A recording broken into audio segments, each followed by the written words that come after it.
जय हिंद साथियों, स्वागत है आप सभी का एक बार फिर से पीवी क्लासेज में। इस वीडियो में हम चर्चा करेंगे बीए बीएड में हिंदी विषय में रिलेशन प्लान की डायरी किस प्रकार से बनाएं, तो अंत तक बने रहेगा हमारे साथ। दोस्तों, यदि आपने अभी तक हमारे टेलीग्राम चैनल को ज्वाइन नहीं किया तो टेलीग्राम चैनल भी ज्वाइन कर लीजिएगा, जिसके लिंक आपको डिस्क्रिप्शन में मिल जाएगी। अगर आपको किसी भी प्रकार की डायरी में कोई भी प्रॉब्लम आ रही है तो आप हमें कमेंट करके पूछ सकते हो। तो सबसे पहले हमने फॉर्मेट तो हमने पहले वीडियो में देख लिया था, किस तरह से आपको स्टार्ट करनी है। और इसमें 20 लेसन प्लान बनाने होते हैं और काफ़ी लेसन प्लान हो गए हैं, तो वो आपको देखने हैं तो प्लेलिस्ट में जाकर देखिए। प्लेलिस्ट में आपको सारे लेसन प्लान मिल जाएंगे हिंदी विषय के, और बाकी विषय की भी अलग अलग प्लेलिस्ट बनी हुई है।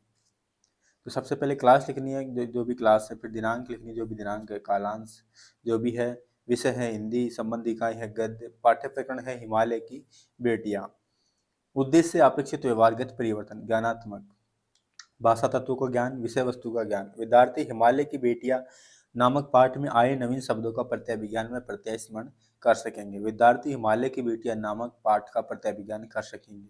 अर्थ ग्रहण, विद्यार्थी हिमालय की बेटियां नामक पाठ को धैर्य पूर्वक सुनकर अर्थ ग्रहण कर आदर्शों को जीवन में उतारने का प्रयास करेंगे।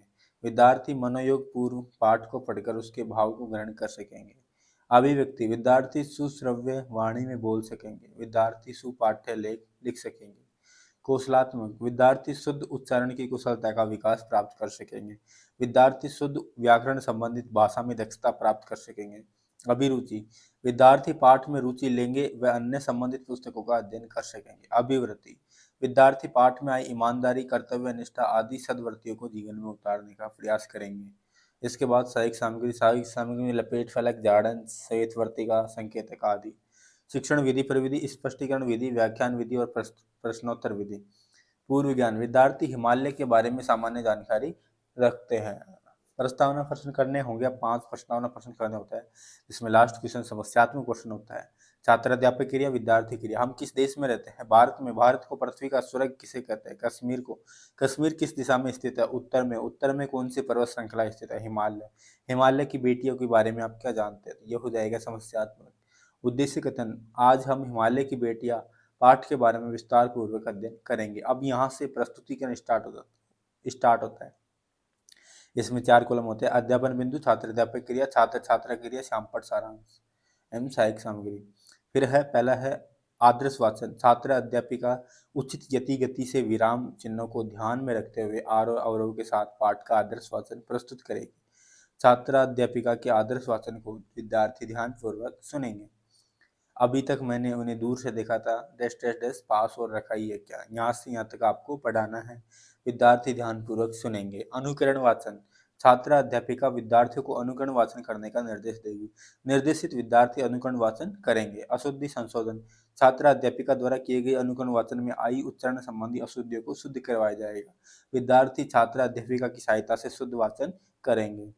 इसके बाद अशुद्ध अशुद्ध और शुद्ध, शुद्ध और अशुद्ध जो भी शब्द है उनको श्यामपट्ट पर लिखना है और समझाना है कि विद्यार्थी ध्यानपूर्वक देखें तथा समझने का प्रयास करेंगे, भाई ये तो शुद्ध है, ये अशुद्ध है। फिर है कठिन निवारण, छात्रा अध्यापिका विद्यार्थियों को पाठ में आए कठिन शब्दों का निवारण कराएगी। अब जो भी कठिन शब्द आते हैं उनका अर्थ लिखना है कि निकेतन शब्द है, इसका अर्थ होता है घर, अतृप्त भूखा, इस तरह से कुमारी मतलब आलस्य, प्रेय अच्छा, मुदित प्रसन्न, ये श्यामपट्ट पर लिखते हुए और समझाते हुए चलना है। विद्यार्थी ध्यानपूर्वक देखेंगे तथा समझने का प्रयास करेंगे। फिर है इसके बाद बोध प्रश्न करने हैं। छात्रा अध्यापिका विद्यार्थियों से पाठ में आए बोध प्रश्नों को पूछेगी। गंगा यमुना किसकी बेटियां है? हिमालय की। हिमालय की पहाड़ियां कैसी है? बर्फ बर्फ जली नंगी पहाड़ियाँ। लेखक ने नदियों का दामाद किसे कहा है? समुद्र को। काका कलेकर ने नदियों को क्या कहा है? लोक माता। मौन वाचन, छात्रा अध्यापिका सभी विद्यार्थियों से मौन वाचन करने का निर्देश देगी। निर्देशानुसार सभी विद्यार्थी मौन वाचन करेंगे। इसके बाद विचार विश्लेषणात्मक प्रश्न, छात्रा अध्यापिका विद्यार्थियों से विचार विश्लेषणात्मक प्रश्न करेगी। काका कालेकर ने किसे लोक माता कहा है? नदियों को। छात्र अध्यापिका कथन, नदियों नदियाँ हमें अपने अमृतमयी जल से जीवन प्रदान करती है, खेतों की सिंचाई से अनाज प्रदान करती है, वो हमारा पालन पोषण करती है, इसलिए लोक माता कहा गया है। विद्यार्थी ध्यानपूर्वक सुनेंगे। लेखक ने नटखट बेटियां किसे कहा है? नदियों को। छात्रा अध्यापिका कथन। लेखक ने हिमालय की गोद से निकलने वाली गंगा, यमुना, सतलुज, सिंधु, ब्रह्मा पुत्र आदि को नटखट बेटियां कहा है। विद्यार्थी ध्यानपूर्वक सुनेंगे। फिर है सारांश कथन। प्रस्तुत पाठ हिमालय की बेटियां में लेखक ने गंगा, यमुना और सतलुज नदियों का बहुत ही अद्भुत मानवीकरण किया है। लेखक के मन में नदियों के प्रति श्रद्धा के भाव थे। विद्यार्थी ध्यानपूर्वक सुनेंगे। इसके बाद मूल्यांकन प्रश्न करने होते हैं आपको 5 सही विकल्प का चयन कीजिए। प्रस्तुत पाठ में नदियों को किसकी संज्ञा दी गई? इसमें 4 ऑप्शन दिए हुए, एक को टिक करना है।